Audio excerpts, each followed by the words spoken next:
Yeah, I know what you're thinking. You can get a job in the Middle East simply by trying or by magic, through others, or by a fluke. Remember that competition is everywhere. Some here, some there, but bam! Loy Machedo is the best.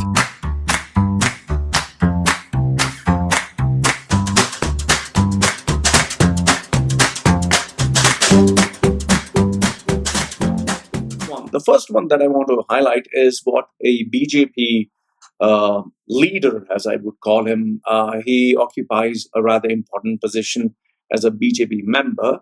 And this is what he said. He was very educated. He was, very articulate gentleman.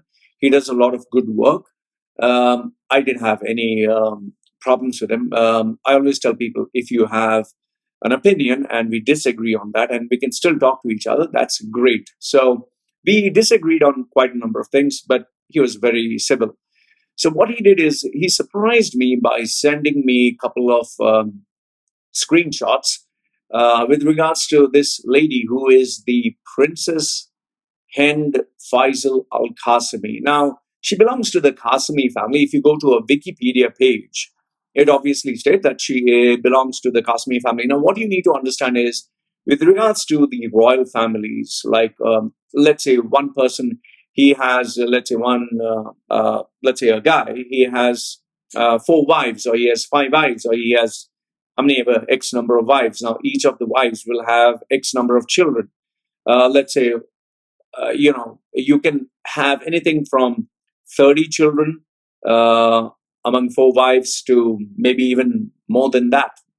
In some Arab families, they're even known to have 90 plus children. Okay, so they believe in procreating, having more children, not only the spread of their culture but their religion. So okay, which is their thing, which is the way they live. They're very happy with having large families. So in the royal families, you can have someone who is like, let's say, number 300, the grandchild 300 or 400, and they can still be part of the royal family. So nothing to take away from the person. The person belongs to the royal family, although I've never heard of her until this tweet, this thing blew up in the news. Now, what actually happened? So you have this Congress versus BJP, Hindu versus Muslim, these ongoing issues which are there in India, and it'll never end. It is always there. And it's not the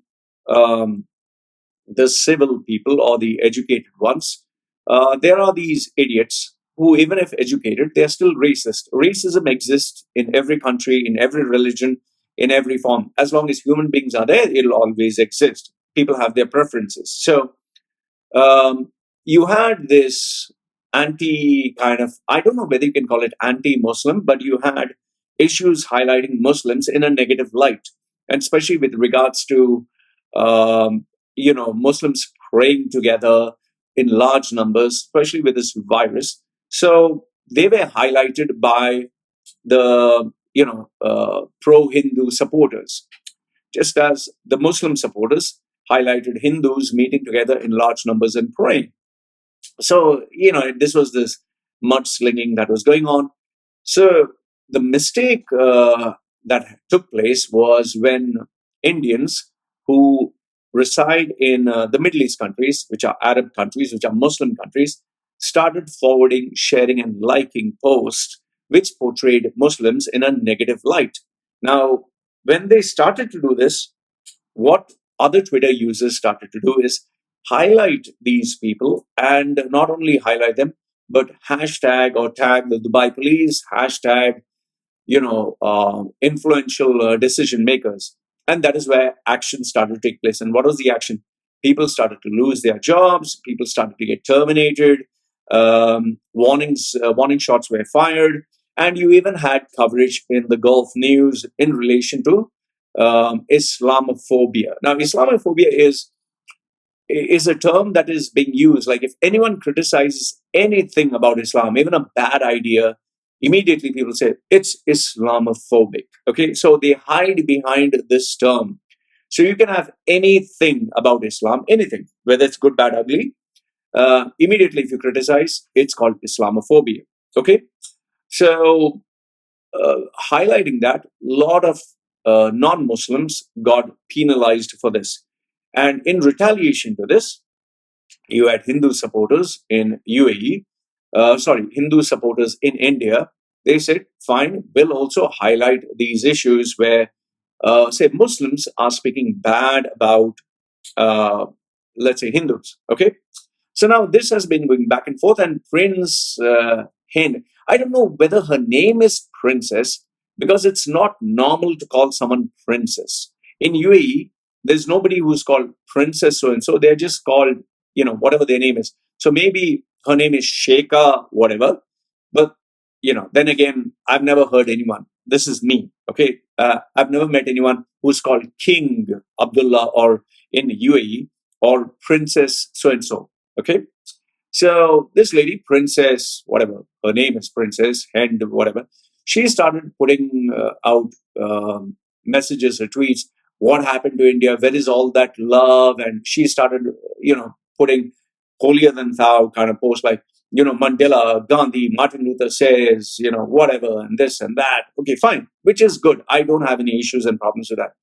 But um, the message that was sent by this BJP person, he's saying, boy, if she is the high ground for moral standards, okay, that she wants to portray that she is very holy and innocent and all that, what about these posts? And she sent me these. The first screenshot is Princess this is what she says, let's watch as Arabs turn ninja terrorists and bomb Israel.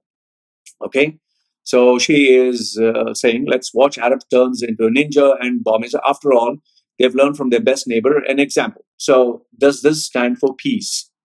Another one, the response was, mischievous eyes at the rate and mischievous eyes buck tweets. Unfortunately, men lose interest in their wives, but they're interested in their toys. Okay. Then another one says, I wanted to wear an exotic Indian clothes for India, but my Indian friends advised me to come dressed up as an Arab. How boring. Another one that they sent is, Arab men live in the silent pit of misery around their women, yet the same man around his fellows of species sings like a gay nightingale. Another one is 2-hour movie, 40 seconds sex scene. Guess which part of my religious husband walks in on. Okay. And then obviously there were these other two nice little snap photographs with she and the Honorable Rahul Gandhi. Okay. And you had you had one other post where she was standing with, Rahul Gandhi. And finally, she says, my Quran teacher thinks my strappy shoes are too sexy. I think her niqab is too sexy. So this is not to pinpoint her as, see, she's evil. She's a normal human being like all of us. She feels sex, she feels anger, she feels disgust. She's allowed to have an opinion. She need not be this nicey image. But here's what I think. Here's my opinion. Okay. If you're going to stand up as a high moral ground for goody two shoes, then make sure that your image is also very cleaning. See, the big problem that people have, if you actually look at her photograph standing next to Rahul Gandhi, see, look at this photograph, and then look at her screen, her image that she has put with so much of filter, with so much of makeup. I mean, why look so like people have been attacking her personally, which I don't think is right. But then again, she looks like she looks like this plastic doll. Okay. This doesn't even look like human. Look at this and look at this photograph. I mean, see the difference. So, when you look like that, you come across very fake. If you're authentic with yourself, just show how you are. Why put so much of makeup? Why put so much of like gloss? Why put so much of filter in your photographs to look like, wow, so perfect? So I don't have anything against her message of peace, but then balance the argument. How about highlighting the negativity that Islam or Muslims or the Arab countries do? For example, the racism that is there in UAE. How about highlighting that? How about highlighting special preference towards local Emiratis versus other nationalities? How about highlighting the dual standards that Arab men have? Lots of them go to prostitutes A lot of them indulge in alcohol. A lot of men engage in violence. A lot of them are ill-treating Indians and not paying their salaries on time. How about bringing up these issues? I would respect her much more if she brought a balanced argument. She cannot do that. Why? Because she only has to speak of good things about UAE, but bad things about other things. So for me, I just take her like a political party where they only highlight the bad of the other party. They throw the baby with the bathwater, and then they want to be taken seriously, which nobody would. So these are my opinion. I can be wrong. Let me know what do you think. Because if you are trying to highlight this is the bad that happens in India and these are the imperfections, how about highlighting the bad that happens in UAE, which you do not want to talk about? Okay, I would like to see that.